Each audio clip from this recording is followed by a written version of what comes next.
Hello, and my name is Pete Rushmer, and I'm your host today of A Half Dozen Things podcast. A Half Dozen Things is a podcast for business owners just like you.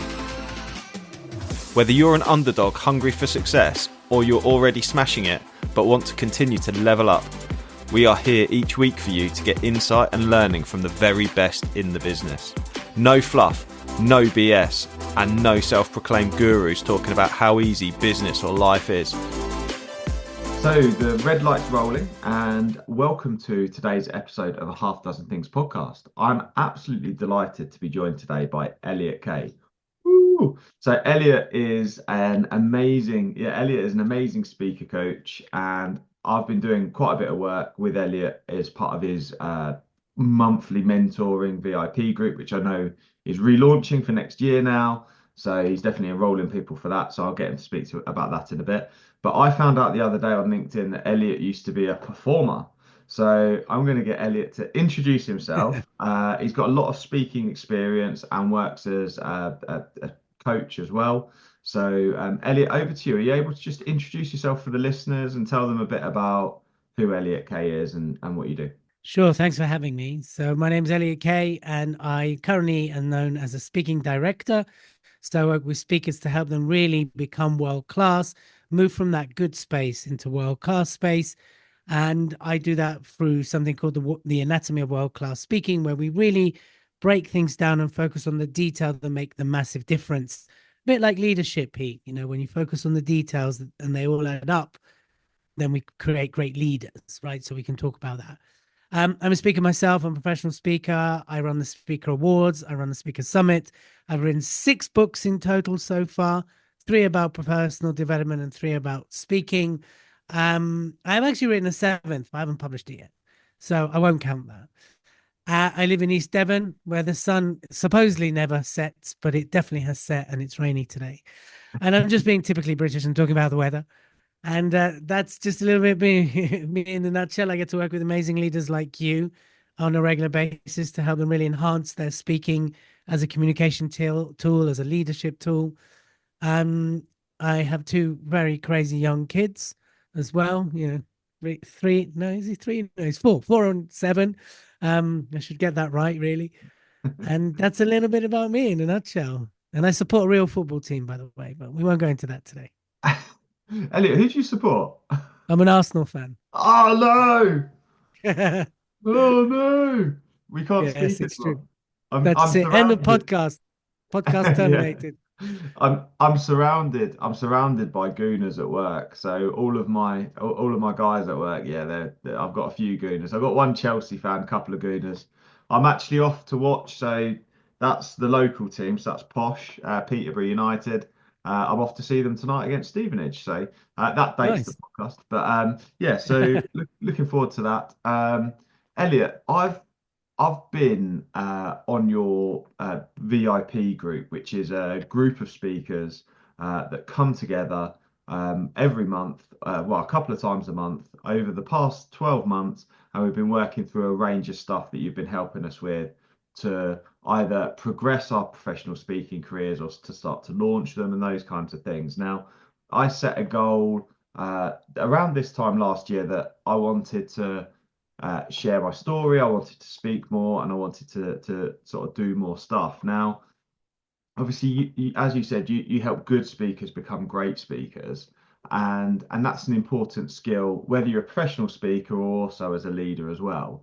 So, what are some of the things that you focus on when you work with people, either in the VIP or on one-to-one coaching? What are some of the things? What are the common pitfalls that speakers fall into that they can work on? Yeah, I think generally the biggest one, which to me I always start with, is positioning, right? It's the positioning of you as a speaker, or this podcast is particularly for leaders. So again, when you position yourself as a leader, what are you a leader at? And because we can get so sucked into what we do and we can fall in love with what we do, we forget that that doesn't actually communicate to the outside world. Because it's obvious to you that you're a leader, obvious to you that you're number one or you're the best. And so one of the key things I see speakers do wrong or misjudge, let's say, is the positioning. And so calling yourself a leadership speaker doesn't say anything. Calling yourself a wellness speaker doesn't say anything. And so the positioning around that is everything, because also from your positioning, everything comes, right? So everything is built from that. Your talk is built around your positioning. Your website, your assets, as we would call them, they're all based around your positioning. And so to me, the biggest mistake people make or underestimate is the importance of positioning. So that's one of the things I see. The other thing I see when it comes to kind of mistakes or whatever you would like to call it is around getting comfortable or overconfident. And I don't mean in this like they become arrogant, but they, speakers do a few talks, they get paid a little bit or they get rebooked and, oh, look at me, I'm so good, right? And then you probably are. Now, I'm not taking away that you are good, but then what happens is they kind of stagnate in that space. And that's when someone will come along and win that next speaking gig, or they'll win that because they're that much better speaker. And you got to remember that the professional speaking is about speaking, and it's about being really, really world class at it. And there's a reason why the 1% A get booked the most and get paid the most is because they are world class, and they're world class because they've invested in their journey to become world class. I think there's this kind of misconception around speaking is that you don't need to do that because we speak every day, right? I'm speaking to you now. Do I need to invest in that?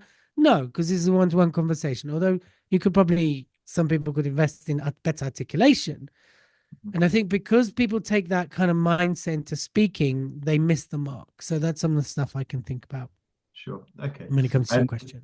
And one of the things that I've done over the past 12 months, like you say, is invest in my journey and invest in my speaking as well. And by no means would I class myself, maybe, yeah, no way would I class myself as world class. I'm not experienced enough yet. I've not been there and done that enough at all. My speaking is good and I get good feedback. So I guess the next question for me, and it's probably quite poignant for me, is how do you know when you're kind of quite good at this? Because it's kind of difficult, right? No one wants to be, when people go on X Factor and they really think they can sing and they can't sing and they're terrible. Yeah. How do you know?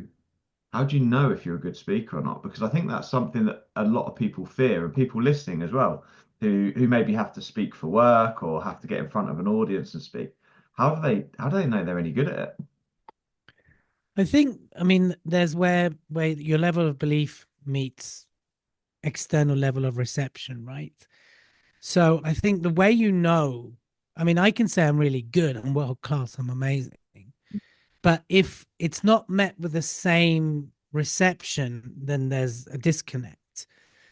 So I might believe that I'm world class. Mhm.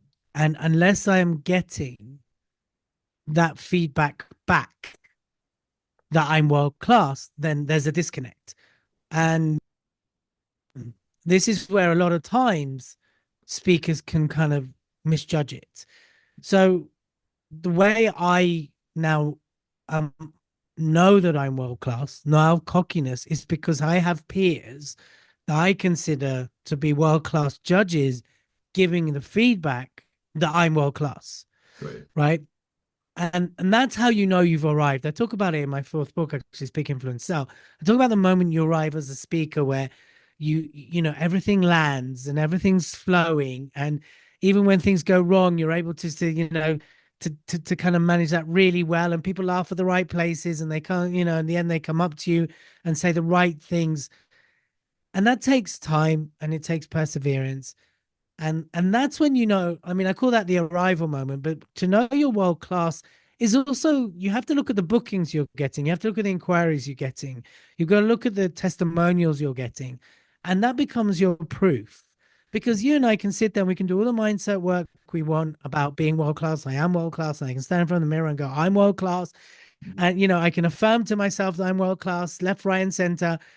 And unless I'm met with world-class feedback on world-class bookings and world-class fees, you're not world-class yet, and that's okay. But I think a lot of people have that. They underestimate that disconnect, right? So then they become like either really stroppy, or that person's da da da, or they weren't right, or they don't know what they're talking about. or it can be disheartening. And I think if you accept that feedback is the breakfast of champion, if you start to really focus on detail, um, that's where world class lies. The world class lies in detail. A lot of people think it's the big stuff, right? It's the big rooms, it's the big stage, it's the big contract. But if you can't handle that, then it's just gonna come back at you, or you won't get rebooked. Sure, sure. That sounds like really good feedback. So I guess the first thing, one of the things I wanted to ask you is tell us a bit about sort of your journey, Elliot. What has brought you to where you are now from being, my understanding was you were dancing before and then you Yeah, got yeah. into speaking. So are you able to give me a bit of a potted history of Yeah, where you yeah. came I from, if mean, that's okay? like, of course, like a lot of things. I'm a bit of a late bloomer in life, right? So I didn't start dancing till I was 21. It wasn't like I'd always dance. I was a late kind of arrival into the dance world. And again, that was a typical, I want to be a dancer. I'm going to be a dancer, So followed my dream to become a dancer. I didn't have any funding. I didn't have any money at the time. And and then what happened was I went after it, right? A typical young arrogance. I'm going to make it work. I don't care how. And it was true. I didn't. And I worked every night in a pub, and I worked at the weekend at Harvey Nichols in Leeds. So I trained in Leeds. And then after actually one term, I got a scholarship because they were so impressed Amazing. with my attitude and so impressed with my drive, and you know, um, that they gave me a scholarship for 2 years. And then I had funding for my last year. And so I had a 5-year career with that. Toured, danced on various places, choreographed for various places. And then it was a back injury that took me out of the game. And again, a little bit like if I knew then what I know now, maybe I would have the mindset to deal with it better, but I didn't. And I left dance, and then I found myself in training. And then from training, I found myself in coaching. And then again, typically I went to a coaching seminar, and it was one of those typical 5,000 people, Ali Pali in London, right? It wasn't Tony Robbins, but it was that level. Yeah. And I was like, hey, I can do that. It's one of those, I can do that, Mhm. seeing the guy on stage. And so then I did. So I enrolled into a training course around speaking. I become one of their trainers for 5 years and toured internationally with them while working full time. And, so what I thought was my advantage when I kind of made the shift from dancing into speaking, actually, it's a whole different skill set. So, sure, what I didn't have to get over is the confidence of standing in front of people. I Sure. had that advantage. But in terms of really understanding the craft of speaking, I until I enrolled in training, I didn't understand how much went behind speaking. Remember, I said at the beginning, a lot of people think, how hard can it be?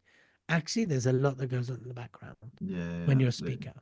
Hi, it's Pete from Flagship Partners. We're proud to sponsor a Half Dozen Things podcast. Flagship Partners help their clients become safer, greener, and greater through a range of consultancy and training services. We offer audits through to risk assessments, contracts through to support with managing your culture, all the way from mandatory training through to management training as well. So if you need any support, please do get in touch with Flagship Partners today. I think that good grounding for speaking and being in front of people is like adult training, getting groups of people together and training them. I think it's so for me, that's certainly where I've ground my teeth, sort of working initially and sometimes working in quite tough environments where I've got people training where they maybe don't want to be there either. So you have to be able to try and engage those people and entertain them. And there's a real skill set to being able to articulate your message and get people to buy into it in that way. And the body language and being able to overcome, I guess, challenge with your thought process and those kinds of things. So sorry, I didn't mean to interrupt you, Elliot. You No, carry no, on with it's the okay. story. No, no, that's fine. No, that's absolutely correct what you're saying. Please, this is your podcast, not mine. And yeah, so I just was gonna, and then from then on, I kind of, then in 2011 we launched what was known back then Pony Express Speakers Club, which became Speaker Express. And then, gradually I've grown bits of it. So now I have a variety of other brands that I now run around the speaking world. Obviously, the pandemic changed everything for everybody, including myself, how I approach the speaking world. And that's just kind of a nutshell of my history. Brilliant. Appreciate that, Elliot. So you're clearly very confident to get in front of people, and that sort of led me to, I guess, ask the question, because you're the first speaker coach or trainer that I've ever had on the podcast. So and I know a lot of people listening may not be professional speakers, but they may need to speak for work, they may need to present for work. And one of the things that I'm very aware of is that particularly in the UK, public speaking, getting in front of people and speaking is like people's worst fear in the world, right? Worse than spiders. I think it ranks number one as the biggest fear for many people. What do you think it is that causes that, and what advice would you have for somebody who feels that way? Yeah, I get asked that question a lot. I think there's a couple of main fears when it comes down to it. I think it's the fear of going wrong and it's the fear of being judged for it. Mhm. I think those are the key things. If you were in a completely safe space and you knew getting it wrong was okay and there was no judgment, most people wouldn't mind doing generally stuff in life, right? I think when it comes to speaking, it's that everything's magnified, it's like, it's a bit like putting a big magnifying glass over you. So all of your insecurities are magnified, all of your securities are magnified. So when people are doing it part of work or they want to get into it, I mean, I can't tell you the amount of times I have the whole when I work with people. Like, I don't tend to work with people right at the beginning anymore, but I still get people who are like yourself adding speaking to their Yeah. journey, right? And often it's, what if I get it wrong? Well, Mhm. okay, what if you do? Mhm. And it's like, oh, well, won't everyone laugh at me? Not really. Not it's such unless it's such a blatant thing. Well, won't everybody like judge me? As far as I could lose my job if I got this wrong, right? So I think what happens is people catastrophize, from a cognitive behavioral point of view. They go into this catastrophe mindset, and Mhm. everything's magnified, and that's very dangerous. Actually, what tends to happen is you've got to remember that most people in the room are rooting for you, want you to do well. Mhm. Most people want to hear what you have to say. Not everybody, because not everybody will. And actually, it's never as bad out there as in our heads, Mhm. you know. But that's why when I work with people, I say practice what can go wrong just as much as what can go right. Because what do a lot of people do when they practice? They practice the talk, right? So they practice their talk, they practice their slides, da da da, and they practice. And this okay, great. I would suggest you don't go out there without practicing 50 times minimum. Right. Most talks I've done, I've practiced 50 times. Most stories I tell, 50 times. Right. Because again, that's the difference between your sort of average to world class, right? Why I get some speakers even question, why do you need to practice your Simon Sinek? I mean, I'm just using this example. I've never had a conversation with Simon Sinek, and Simon's likely to say, so I can maintain my world classness, Mhm. right? And there was a point I was going there. And I think what happens is if you practice what can go wrong, okay, slides could go down. Great. What could I do in that scenario? Mic doesn't work. Great. I get a tough question. Great. Practice getting tough questions. Because then what happens is, in my experience, you land somewhere near, i.e., if you practice the five worst questions someone could ask you, then you probably get one close to it, never as hard as.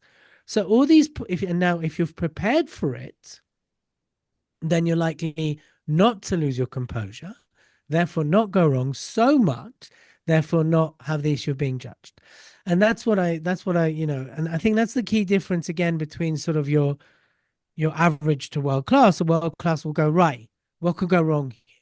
Who could heckle me and what could they heckle me? Especially if you're in the leadership space and you're trying to change paradigms, you're trying to change how people are thinking, how they're acting, how they're behaving, right? That's going to be met with resistance.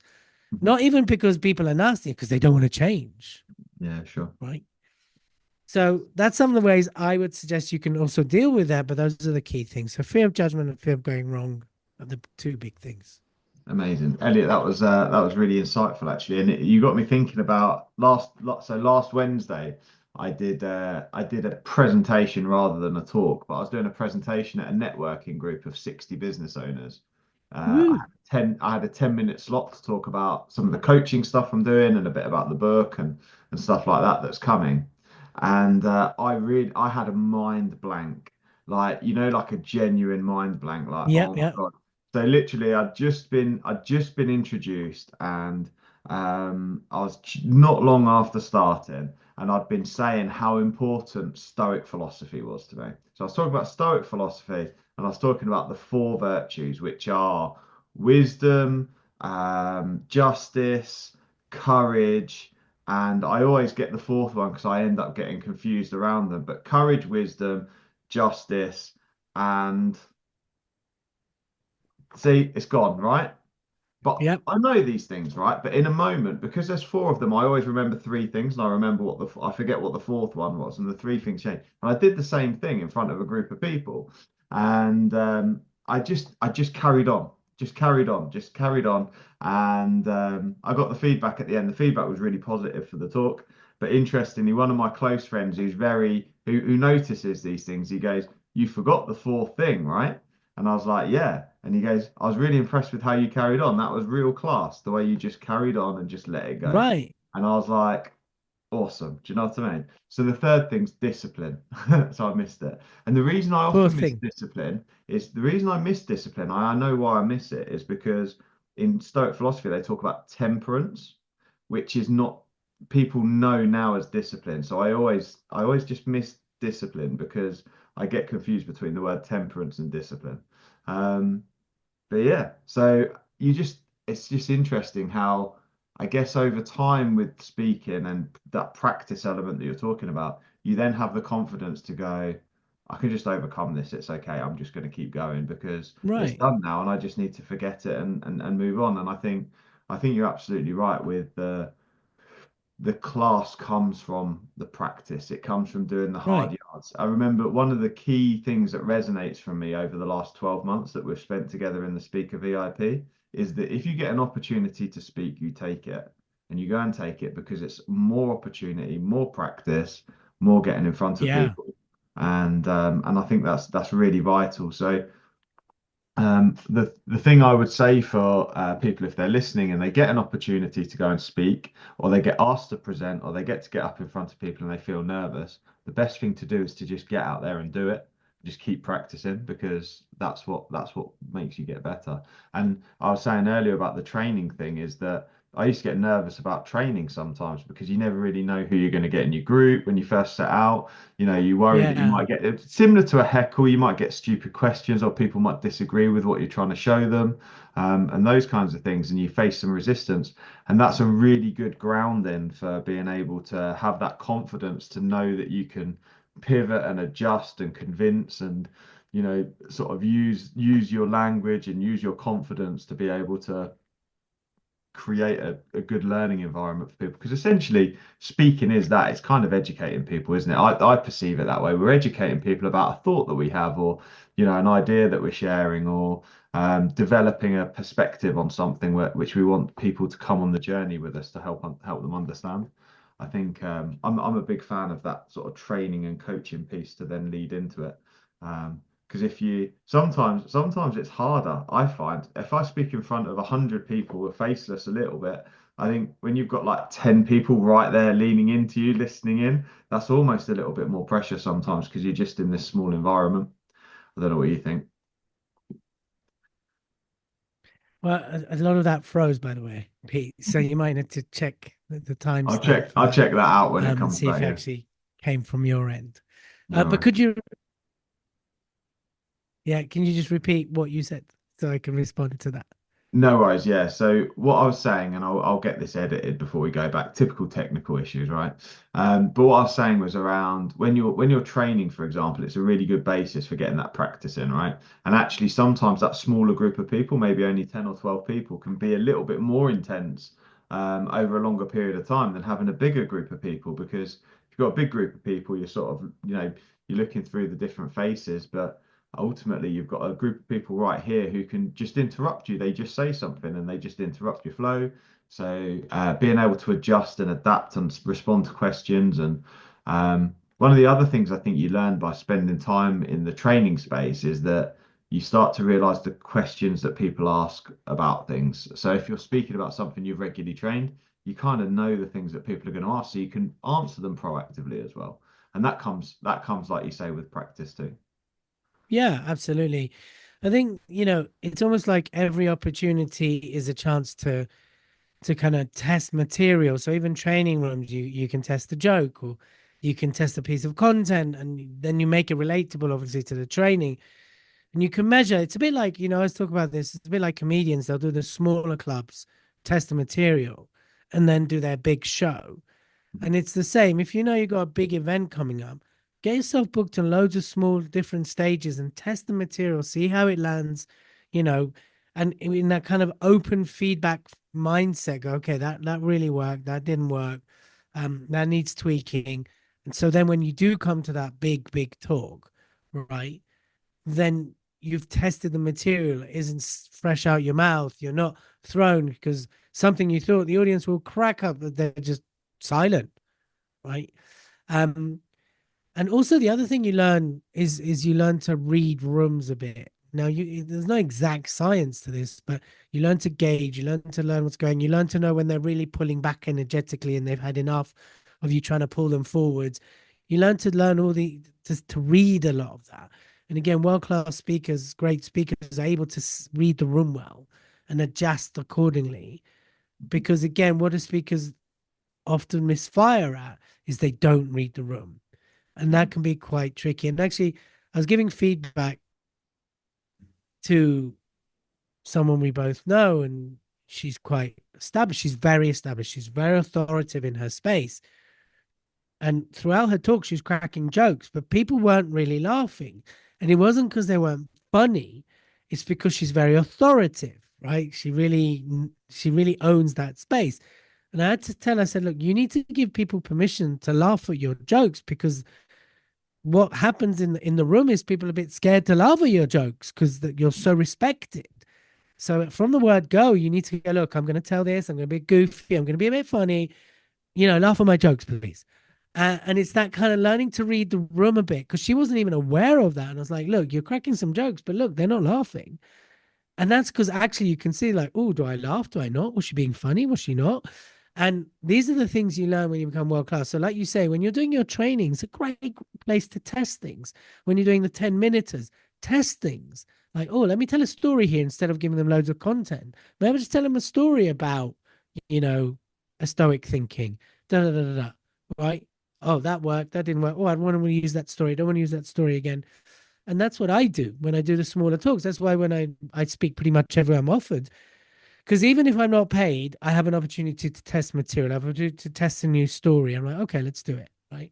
Yeah. Assuming it's not taking me out of something that is paid. Yeah, you've got a really good example. So a really good example I had recently was I was doing a smaller talk, and I got told by, so I have like a PR company who are helping with the editing of the book, but also with doing some of the marketing around me doing more speaking and coaching and stuff. And I had feedback that they really liked a particular story in the book that I never speak about. So they asked me There to you go. speak about it. So there's a funny story where I'm a young lad as a trainee, and I'm working in a workshop, and there's like a four poster ramp. Now, people who've worked in workshops or been anywhere near workshops will understand what a four-poster ramp is. You kind of got the two bed plates where the vehicle goes, and then it lifts up, and it's kind of got these four pillars.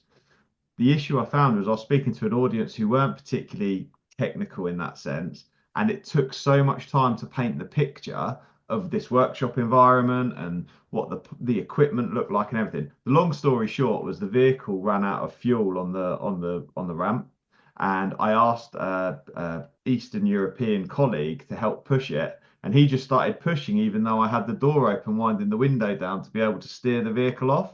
So I was about to get trapped between this door and the post, and I ended up having to jump out of the way. and the door ends up getting folded into the vehicle. And Oh my gosh. I talk about it from a leadership perspective because I then heard nothing about it, and I was really worried I was going to lose my job. And it was really well handled. I was really well looked after as a young lad making a big, expensive mistake like that. I was really well looked after.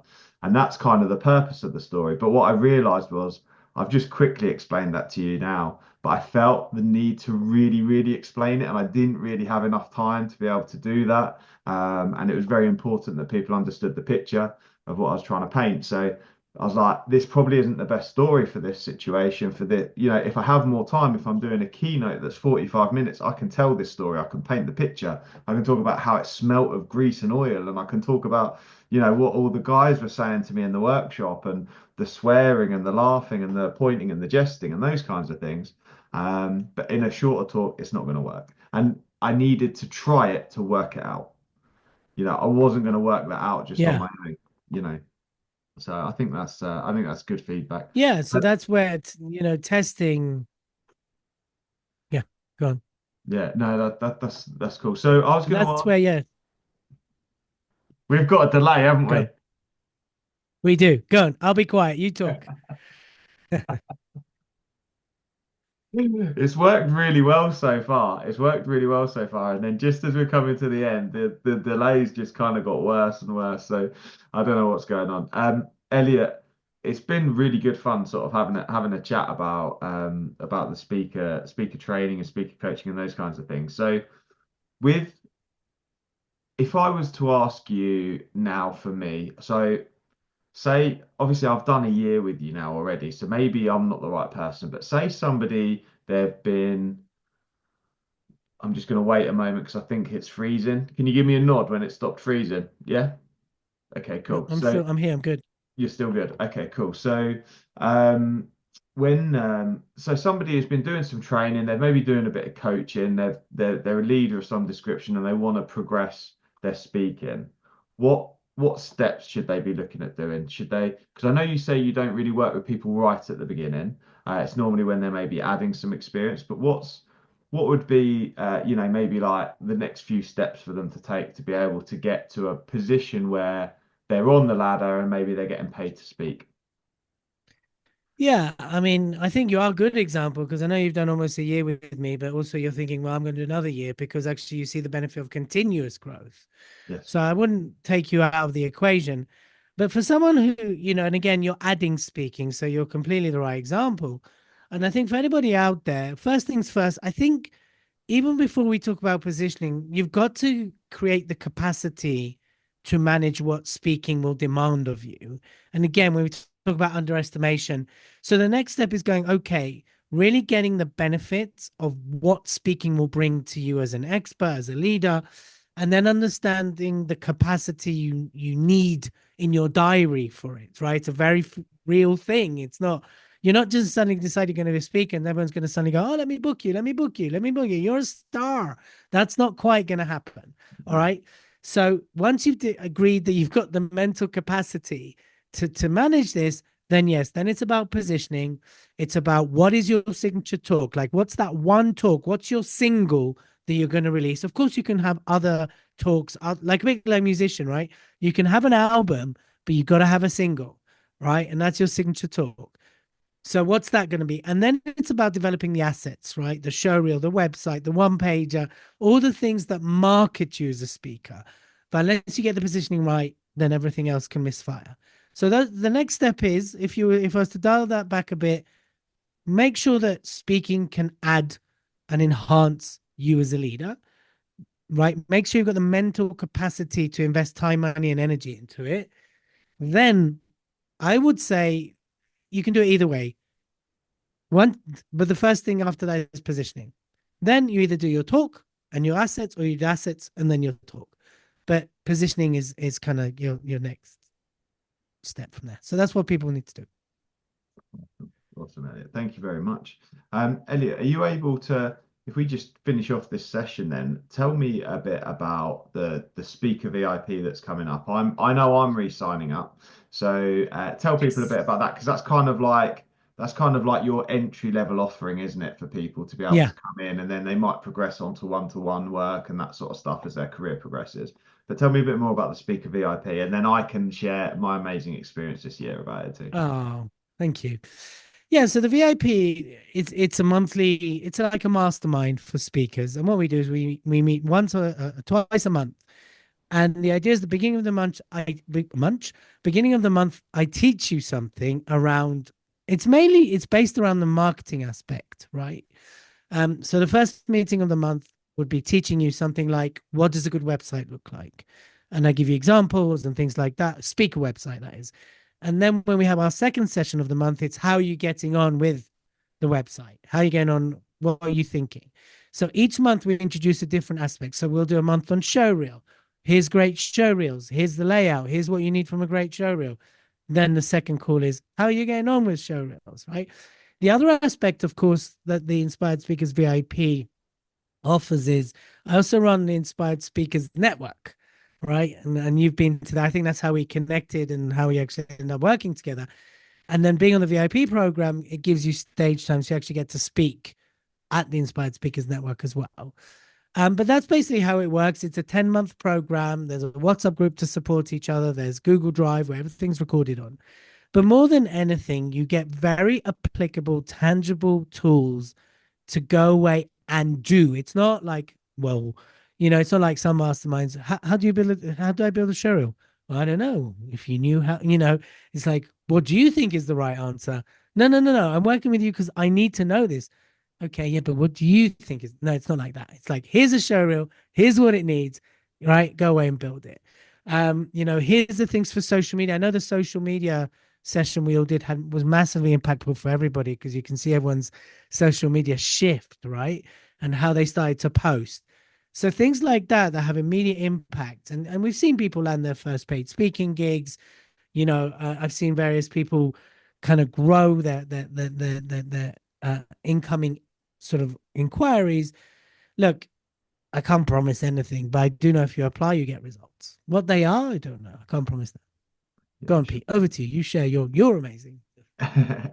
So I've been on the last 10-month Speaker VIP program, and it was a no-brainer inviting Elliot to share his experience on the podcast because it's been really, really valuable. It's been a valuable learning journey. And what I realized was in that group, there were some people who were much further along their speaking career, potentially than I was.